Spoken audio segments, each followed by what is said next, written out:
Hi friends, now this is our inverse trigonometry function part 3.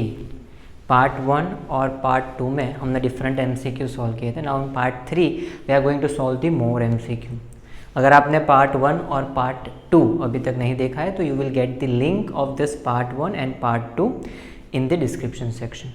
Through out this MCQ अगर आपको कोई doubt आता है you can write your doubts in the comment section और हम लोग वो नेक्स्ट सेशन में या फिर पर्सनली इन कमेंट सेक्शन में वो डाउट आपका सॉल्व कर देंगे. Thank you.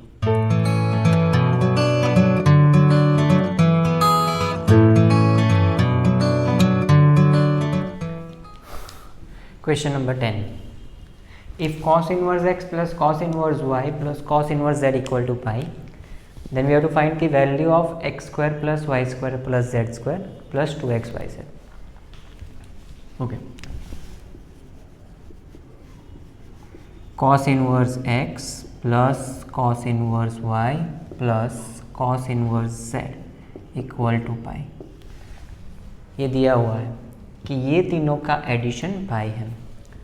हम क्या करते हैं, let us assume that cos inverse x की वैल्यू पाई बाई 3 है. हम अज्यूम कर लेते हैं क्योंकि ये तो MCQ है. cos इनवर्स y की वैल्यू पाई बाई 3 है और cos इनवर्स z की वैल्यू पाई बाई 3 है. आप कोई भी अज्यूम कर सकते हो, एडिशन उसका पाई होना चाहिए. अगर cos inverse x pi by 3 है उसका मतलब x की वैल्यू 1/2 है, y की वैल्यू 1/2 है और z की वैल्यू 1/2 है. उसका मतलब ये हुआ कि अगर आपका x 1/2 है, y 1/2 है और z 1/2 है, in that case this condition is going to satisfy. ये कंडीशन सेटिस्फाई हो जाएगी. अब क्या करते हैं, ये जो x y z की वैल्यू है ये इक्वेशन में पुट कर देते हैं जो हमें फाइंड करना है. x square plus y square plus z square plus 2xyz. x की वैल्यू है 1/2 square, y 1/2 square, z square 2 1/2 1/2 1/2. ये हो जाएगा 1/4, यहाँ पे भी 1/4, यहाँ पे भी 1/4. ये 2 कट हो जाएगा, यहाँ पे भी 1/4. So we get 4/4 that is actually. So right answer is 1. Question number 11. The value of sin inverse sin tan. Sin inverse sin tan का हमें वैल्यू फाइंड करना है. We are given with 4 different options. अब ये question solve करने से पहले we have to understand the concept. Concept क्या है? y इक्वल टू, अगर y equal to sine inverse sine x होता है, we get this answer as a x if, इसका आंसर x आएगा if x belongs to -π/2 to π/2. अगर ये x sine inverse की रेंज में होता है तभी जाके हम आंसर x पाते हैं. That means this value should be between -1.57 to 1.57 क्योंकि पाई की वैल्यू 3.14 होती है. 3.14/2. This value should be between -1.57 to +1.57. अब हमें ये फाइंड करना है, let y equal to sine inverse sine 10. ये वैल्यू फाइंड करनी है. ऑप्शन देख लीजिए, 10 तो आंसर हो नहीं सकता क्योंकि 10 -1.57 to 1.57 में है नहीं. ये दोनों में से कोई भी आंसर हो सकता है क्योंकि ये वैल्यू भी -1.57 to 1.57 में है और ये वैल्यू भी, because 3π is 3.14 into 3 that is 9.42. अब देखिए यहाँ पे मैं क्या करता हूँ, जैसे y is equal to sine inverse, ये जो साइन 10 है उसको मैं लिख देता हूँ साइन 3π - 10. कोई फ़र्क नहीं पड़ता. क्यों फ़र्क नहीं पड़ता? देख लीजिए यूनिट सर्कल. ये होता है 3π, ये होता है 2π, 0 यहाँ पे होता है पाई और 3π. अगर आप 3π माइनस बोलते हो तो ये एंगल होता है सेकंड क्वाड्रेंट में. एंगल आपका हो जाएगा सेकंड क्वाड्रेंट में. सेकंड क्वाड्रेंट में साइन एज इट इज रहता है, उसका साइन चेंज नहीं होता है. So we can write sine 10 as a sine 3π - 10. Sine 10 और साइन 3π - 10 की वैल्यू सेम है और 3π - 10 -1.57 to 1+1.57 में भी है. तो sine inverse and sine is going to cut and we get 3π - 10 as our answer. 3 pi minus 10 is the right answer. Question number 12. If summation I running from 1 to 20 sine inverse xi is equal to 10 pi, then find the value of this summation I running from 1 to 20 xi.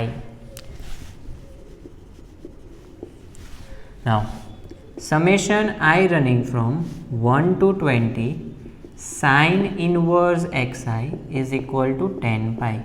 ये value 10 pi दी हुई है. इसका मतलब ये हो गया कि sine inverse x1 sine inverse x2 up to so on sine inverse x20 का वैल्यू हो जाएगा 10 pi. Okay, now we know that the maximum value of sine inverse is pi by 2. Sine inverse का maximum value pi by 2 हो सकता है x की कोई भी वैल्यू के लिए. -1 से 1 के बीच की कोई भी वैल्यू अगर आप पुट करते हो, साइन इनवर्स मैक्सिमम आपको पाई बाई 2 आंसर देगा. और इंटरेस्टिंग चीज़ ये है कि अगर आप यहाँ पे पाई बाई 2 सभी वैल्यू को पाई बाई 2 रखोगे तभी जाके वो 10 पाई आंसर देगा.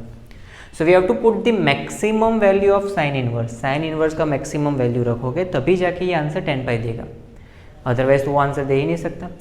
That means sine inverse x1 is equal to sine inverse x2 is equal to sine inverse x20 is equal to pi by 2. सबका आंसर पाई बाई 2 ही है, तभी जाके वो आंसर आपको 10 पाई देगा, अदरवाइज 10 पाई पॉसिबल नहीं है. उसका मतलब ये है x1 is equal to x2 is equal to x3 dash dash dash x20 की वैल्यू 1 है. ओके, उसका मतलब ये हो गया कि x1 plus x2 plus x3 plus x20 equal to 20. ये 20 नंबर से 20 नंबर्स का एडिशन हो जाएगा 20. That means summation i running from 1 to 20 xi हमें आंसर देगा 20. So my right answer is option A 20. Question number 13. If tan inverse x by pi less than pi by 3 for x belongs to natural number, then the maximum integral value of x. We have to find the maximum integral value of x. x की हमें maximum integral value find करनी है. It is given in question that tan inverse x by pi is less than pi by 3. Question में ये दिया हुआ है. We are going to apply tan both side of this inequality. दोनों side पे हम लोग tan अप्लाई करते हैं तो ये हो जाएगा 10 पाई बाई 3. और इनइक्वालिटी चेंज भी नहीं होगी क्योंकि tan इंक्रीजिंग फंक्शन है, वो इंक्रीज होता है in every quadrant. Okay, tan and tan inverse is going to cut, so we get x by pi. ये कट नहीं होता है लेकिन it's a rule of the composite function. Function के अंदर उसका इनवर्स फंक्शन अगर हम रखते हैं then you will get answer. It is identity function. ये आइडेंटिटी फंक्शन हमें आंसर देता है. और यहाँ पे 10 pi by 3 that is √3. So x is less than √3 into pi. ये पाई अगर जाता है इस तरह. Now if you multiply √3 with pi, √3 means 1.73 with 3.14, your approximate value is 5.5. that is approximate value. Approximately we get 5.5. ये 5.5 उसका मतलब x आपका 5.5 से कम है. और 5.5 से कम 5.5 से कम जितने भी इंटीग्रल है उसमें मैक्सिमम इंटीग्रल, सबसे बड़ा इंटीग्रल होता है 5, because we have to find the maximum integral. So हमारा आंसर आ जाएगा B 5. Question number 14. Tan inverse x by y minus tan inverse x minus y divided by x plus y is. इसकी value हमें find करनी है. Okay,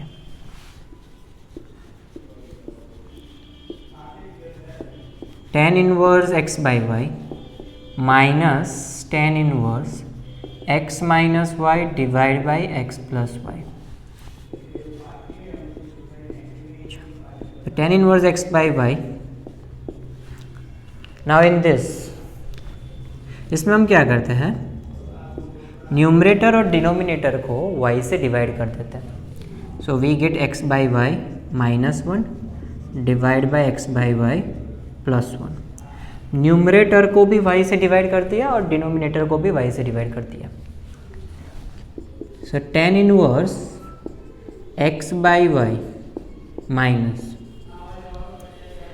tan inverse alpha minus beta 1 plus alpha into beta, ये हो जाएगा tan inverse x by y minus tan inverse 1 का formula.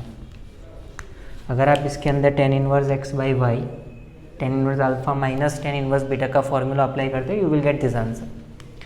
Okay, now tan inverse x by y minus tan inverse x by y, ये दोनों कट हो जाएगा, minus minus we get tan inverse 1, minus minus plus tan inverse 1। tan inverse 1 का answer होता है π/4। So right answer is π/4। Question number 15, if tan inverse 3 plus tan inverse x is equal to tan inverse 8, then we have to find the value of x। हमें x की value find करनी है। So tan inverse 3 plus tan inverse x is equal to tan inverse 8। हमें x find करना है, that means tan inverse x is equal to tan inverse 8 minus sin tan inverse 3। Okay, so tan inverse x is equal to tan inverse 8 minus 3 1 plus 8 into 3। Formula है tan inverse alpha minus tan inverse beta, tan inverse alpha minus beta 1 plus alpha into beta. So tan inverse x is equal to tan inverse 8 minus 3, that is 5, 1 plus 24। So we get tan inverse x is equal to tan inverse 5/25। tan inverse x और tan inverse 5/25, so x is equal to 5/25, that is x is equal to 1/5। तो हमारा right answer हो जाएगा 1/5।